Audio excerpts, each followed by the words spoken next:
The NBA free agency has been a wild one so far, and with day two finalizing yesterday and not much going into day three, I will dive in and now look at all the day two signings and trades, going over what I like for those teams and how they really reshaped their rosters. We saw on day one, the Memphis Grizzlies were a team that were very active, and another team was very active in day two. So we'll be breaking down and discussing all of that and more on this episode of Swish City. I am Bruce Veliz. Let me know your thoughts down below in the comment section if your team has been making some good moves. And ultimately, let's get into all the free agency stuff. So the first move was an extension, and that was to Shai Gilgeous-Alexander, who received a 4-year, $285 million maximum contract extension with the Oklahoma City Thunder. This was going to be known from this team. We all knew that they not only is he worthy of an extension, but Chet Holmgren and Jalen Williams, J-Dub, are also working for an extension as well. And that's something to keep an eye on for the Thunder as they try to keep their core roster obviously together to push for a championship. But the first big signing that we did see was Guerschon Yabusele. He decided to leave the Philadelphia 76ers after having a bounce-back year with them coming in from Real Madrid and getting back into the NBA. He is now signing a 2-year contract worth $12 million fully guaranteed with the New York Knicks. And I really like this move for Guerschon and for the Knicks. For the Sixers, obviously, they filled in their roles of power forward, brought in Trent and Watford yesterday. So it was a little bit more of a Yabusele is going to be out. And with him getting outpriced by what the Sixers were willing to give him, it did seem like that was going to be the case. The Knicks, I think, is a great fit. They struggled with a backup 4/5 and needed an additional big man alongside Karl Anthony Towns and Mitchell Robinson. Yabusele can bring a lot of those qualities of a 4 or even as a 5, can stretch the floor, hit some three-pointers, and be a new look type of big compared to a guy in Precious Achiuwa that they had last season, which I think is not only a better fit, but is also going to be a ready, more impact player to come off the bench for them. I really like Yabusele going to the New York Knicks, and I think he's going to be a very, very solid backup 4/5 working in some of these units within this squad. And then the wild news happened. The Milwaukee Bucks made some crazy moves yesterday, and they brought in Miles Turner, someone that we all thought was going to get an extension on day one from the Pacers, did not. And it was crazy to see how this went through, as Miles Turner is now going to the Milwaukee Bucks, a rival of the Indiana Pacers for the past 2 seasons in the playoffs. But not only that, a division rival as well in the Central Division. This is just shocking to see, and a lot of people, when they saw this, were like, what is Indiana doing? The reports came out from Indiana that they weren't offering him anywhere close to what Milwaukee was offering him, and they weren't offering him a long-term contract that they felt was needed, which is a little weird coming from a guy that, spent his last 10 years with you and has been in trade rumors the past 5-6 years, but just hasn't been moved. And on the opportunity that you do lose him, you get nothing for him. It just makes no sense. But for Indiana, they didn't want to go into luxury tax. This was known. And with Tyrese Halliburton getting injured, it's a little bit of like a question mark of where this team's full potential can be. They want to reset, save some money, look in another center. So it makes sense for the Pacers to do it, but it's just a heart wrench for fans and people around the NBA because it's just a sad story to see a guy who gave so much for a franchise not be rewarded with it, specifically bringing them to the finals and being one game shy of winning them the finals. Now, obviously, like I mentioned, Tyrese Halliburton's hurt. They want to be a small market team. They don't want to be in the luxury tax. So they're obviously wanted to penny pinch. But as a fan of the NBA, this is just a little bit weary for these types of players that they can give you so much and still not be rewarded with it being a business in the day. But yeah, Miles Turner going to the Bucks, and for this move to happen, like I mentioned, it was going to be a sign and trade, but nope, the Bucks did not do that. They instead waived Damian Lillard and stretched and waived his $100 million contract, which was even more insane to kind of fall into our lap with the Bucks making some crazy moves. The Bucks also did some more stuff, which we'll get into in a little bit. But with Dame getting waived, this is just wild to see. Obviously, the Bucks probably tried to trade his contract, couldn't find a deal to get done, so they end up waiving him, which is going to allow Dame to obviously recover from his torn Achilles this season, and then next year going into free agency, have the opportunity to choose where he wants to sign at what value amount, which is going to be key for Damian Lillard and trying to find his next destination. Damian Lillard is happy about this, but for Milwaukee, it obviously is a little bit of a sacrifice, right? They're clearly witnessing that Giannis is still here. They want to still win for Giannis, and they have to make every single move to continue to make Giannis happy so that they can keep him. And this is another move that they're trying to pull to free up cap space, to free up any potential trade so they can make their roster still competent with Dame being out next season so they can go all in with Giannis. Now, we'll have to see how this pays off for them because if Giannis ultimately does leave, they shipped out all their draft capital and all their basically assets for players that are going to try to help, and if they can't, then they'll be kind of stuck moving Giannis for younger capital and being, a bad team with no draft capital and trying to find out how they can recoup that. But for the Bucks, this is their all-in push to keep Giannis happy, and we'll have to see what it does for them in the Eastern Conference. And then we saw a trade with this team where we saw the Kings and the Nuggets getting a deal, swapping Jonas Valanciunas for Dario Saric.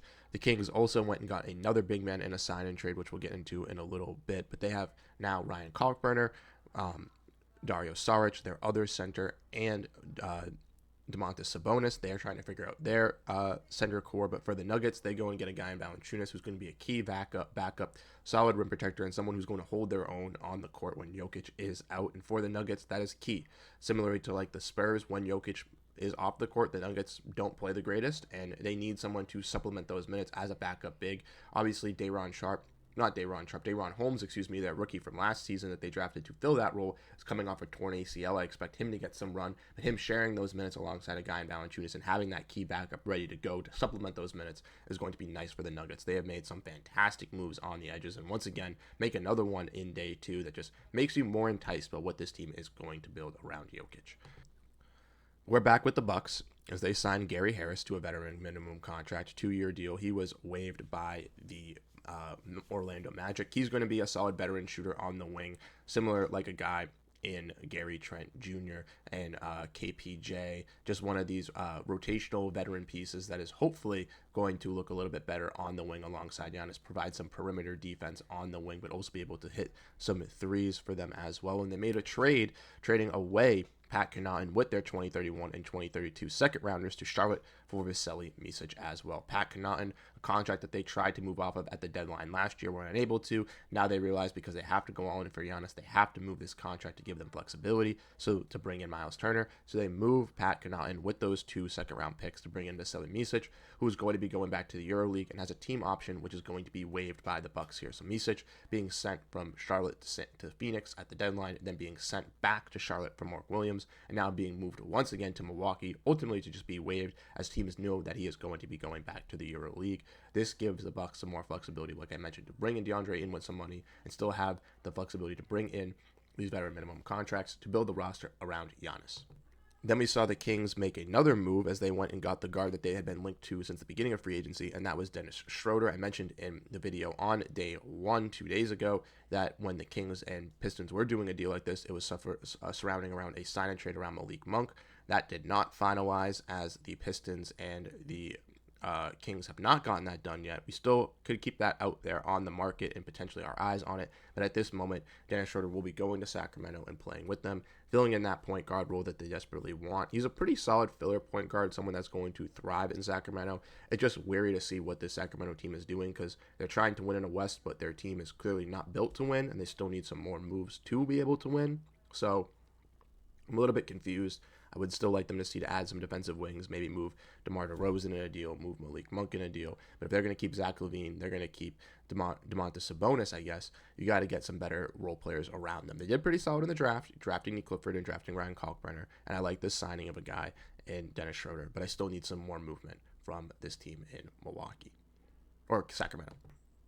Alrighty, and then we got some smaller signings. The Bucks, like I mentioned, keep switching off back and forth between the Bucks and the Kings. They make in the Nuggets. They make another move here, bringing back Jericho Sims on a 2-year deal with a player option. He was a veteran backup big and shot blocker that they got late in the season.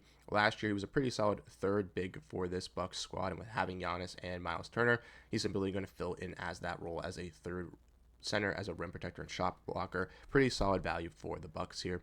The Raptors go and make a move after being interested in all these high names. They go out and get someone that's a little bit more for their speed, and Sandro Mamukelashvili. Now, it's a little bit of a weird fit because they already have a lot of bigs in this rotation, but Mamukelashvili is a solid scoring and shooting big, so I do like this fit for the Raptors, giving something that they don't have. Mamu has played with the Bucks and with the Spurs, being behind Giannis and being behind Wembanyama, but in the times where they've been injured or, have been resting those players, he has looked solid for those squads, and I do think for the Raptors, he can provide some quality minutes as a solid power forward / small ball 5 as a scorer and a guy that's playing 5 out, something that the Raptors do need in their, front court room with Jakob Poeltl and Colin Murray-Boyles. So it is nice to see Mamu go to a team that looks like they'll be giving him some good run. The Raptors then after that extended their center in Jakob Poeltl on a 4-year, $104 million contract, which is a little weary of how expensive it is, but it does seem that they wanted to keep a guy in Jakob Poeltl locked up in Toronto. Similar with some other teams here in the Eastern Conference, Toronto looks a little weird. They remind me of the Kings of the East, where they're trying to win but don't have that roster to go out and win, and they just are going to be trying to retool their roster to maybe get it to that point by the start of the season. We'll have to keep our eyes on them involved in trades, but if they run the same roster, I see them kind of middling in the Eastern Conference, even though they do have some good players. They don't have any great ones. Alrighty, and then we got the Celtics making a move. They go and pick up Josh Minott, and they had their eye yesterday on Luka Garza and brought him to replace Luke Cornett. Josh Minott, another Timberwolves player that had been at the end of the rotation, declined his player option to go out and test the market to get a bigger role, and he finds that in Boston, a team that obviously has some holes at that 3 and 4 position, looking for some key wing defenders without Jason Tatum. Torrey Craig as a free agent. Who knows what Jordan Walsh is going to be looking for this team next year. A guy in Josh Minott brings that competition and just brings another player that can hopefully they can pan out. The Celtics took flyers on guys in Sam Hauser and Luke Cornett in the past while being strapped into some salary aprons, and they're doing the same thing here with guys like Luka Garza and Josh Minott, and it's going to be interesting to see what they decide to do this year with those guys, if they try to pan out for them or if they use them as tradable contracts down the line. I do think for the Celtics that these guys present themselves an opportunity, and that's what the Celtics want to see, is guys coming in hungry and ready to work. And from Minott, I do expect him to be a high value defender for this Boston Celtics team, potentially as a role backup bench piece for them next season.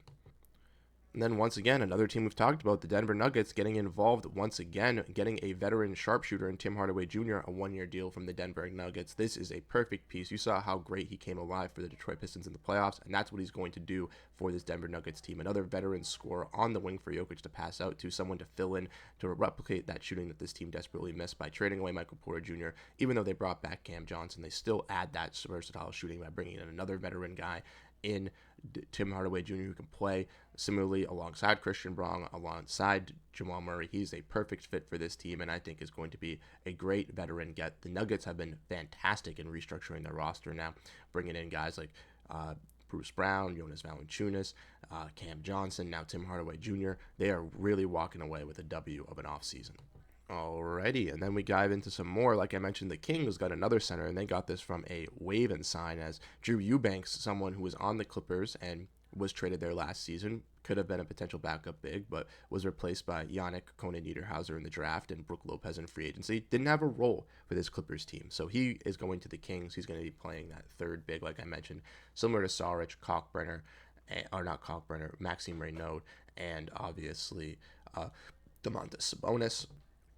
For a guy on Eubanks, he's a pretty solid backup big, so he'll be competing for that right. Could be another flexible, tradable contract for the Kings down the line if another team does need center in their point, but if not, he's just a filler contract to have just as a rotational piece, because the Kings have struggled with backup big men, and if they're going to trust a rookie in Reynaud, maybe they want to have some other veterans and Dario Saric and Drew Eubanks to kind of teach them the ways or be there just in case they need another bigger body or more talented body if Reynaud is not ready to take that leap. And then we see a sign-and trade happen with the Heat and the Pistons. Like I mentioned, the Pistons were interested in a sign-and trade with Dennis Schroeder for Malik Monk. Well, they still did a sign-and trade, but not with the Kings. They did it with the Heat, getting Duncan Robinson, who declined his player option on a $20 million deal. He's now signing a 3-year, $48 million deal, which is a little bit cheaper, but he is going to a team in the Pistons where he is still going to get a bigger role coming off the wing, and they replace him, sending away Simone Fontecchio to the Miami Heat. Now, in this trade, I think this is a win for both sides. Looking at it from the Pistons side of things, they obviously upgrade at the wing. They bring in Karis LeVert. They bring in Duncan Robinson to fill in those roles of Tim Hardaway Jr. and obviously Malik Beasley, which is very intriguing. I think they're a little bit younger, could be a little bit more ready players to kind of help them kind of build this core and also strengthen those younger guys and not really go all in for these veterans to really make an impact, but also I do think getting off the contract in Simone Fontecchio was one that wasn't really a need for the Heat, for the Pistons, and for him going to the Heat, he can be a solid, again, similar guy like Duncan Robinson, can play the 3, can play the 4, solid shot creator on the wing, a little bit of a better defender in my opinion than a guy in Duncan Robinson. This was a move that I kind of kept an eye on with the Celtics for Sam Hauser. Maybe that was something that they tried to do, but Brad Stevens didn't want to send Sam Hauser for this type of return. So ultimately, the Pistons still get their wing scorer in Duncan Robinson and ultimately send out Simone Fontecchio. Fontecchio could be used in another move down the line, or it could be another filler wing for this Heat team if they make other moves involving some of their other wings that they have, like Andrew Wiggins, Nikola Jovic, Tommy Hotkas. This could be a filler for one of them, but if not, he could be a good low-end guy on the bench to make some impact for 10, 15 minutes for a Heat squad that brings out the best in projects, and Simone Fontecchio is one of those guys. And then we're finally almost finished with the moves that have happened so far here with the Charlotte Hornets. They go and make 2 moves last night, bringing back Tre Mann, another guard at $24 million 3-year deal. Something I was a little bit skeptical of with them getting Colin Sexton and stuff, but this Hornets team is looking to pack a punch and still addressing that guard room. Depending if LaMelo Ball gets hurt, Brandon Miller gets hurt, they still want to be competitive and still be a competent team. So bringing in a guy in Tre Mann is still going to provide you that scoring and shooting off the bench that they desperately need and were very flourishing with last season as a scoring guard. And also, they bring in a guy in Spencer Dinwiddie as well today on a 1-year deal with the Charlotte Hornets. A good veteran point guard, in my opinion, for the squad to add. Like I mentioned, the Charlotte Hornets have been adding a lot of veterans. They've been adding a lot of guys. So it's very, very key to keep our eye out on what they do because they could have some more moves down the line. I believe they have 20 guys under roster at this moment.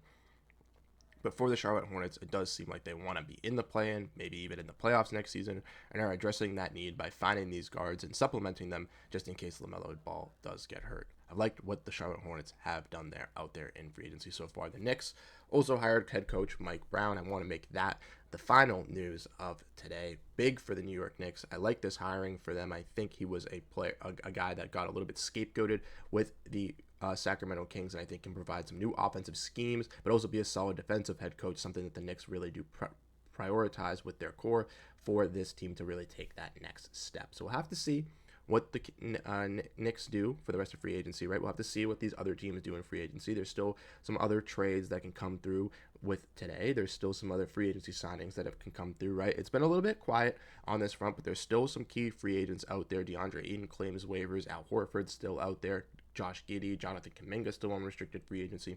So there'll still be videos, there'll still be news to talk about with these teams, but a lot of the free agents, or a majority of the good ones, have gotten picked up at least. And we'll have to see how these other moves kind of transpire, because I think a lot of trades are still going to happen out there for some teams to get some flexibility, to bring in some free agents that they do want, or to potentially reshape some rosters to make them those contenders in each conference with how these teams have looked so far in free agency. So let me know your thoughts down below in the comment section. Like I said, how you feel about these moves, how your team is doing. Like I said, we'll have more videos coming out here on the channel, looking at trades, looking at free agency signings, looking at everything over the moon revolving around this time of year. So if you're interested and want to stay up to date, make sure to hit the like button. Let me know your thoughts down below, and I'll catch you guys in the next one. Have a great rest of your day, and peace out.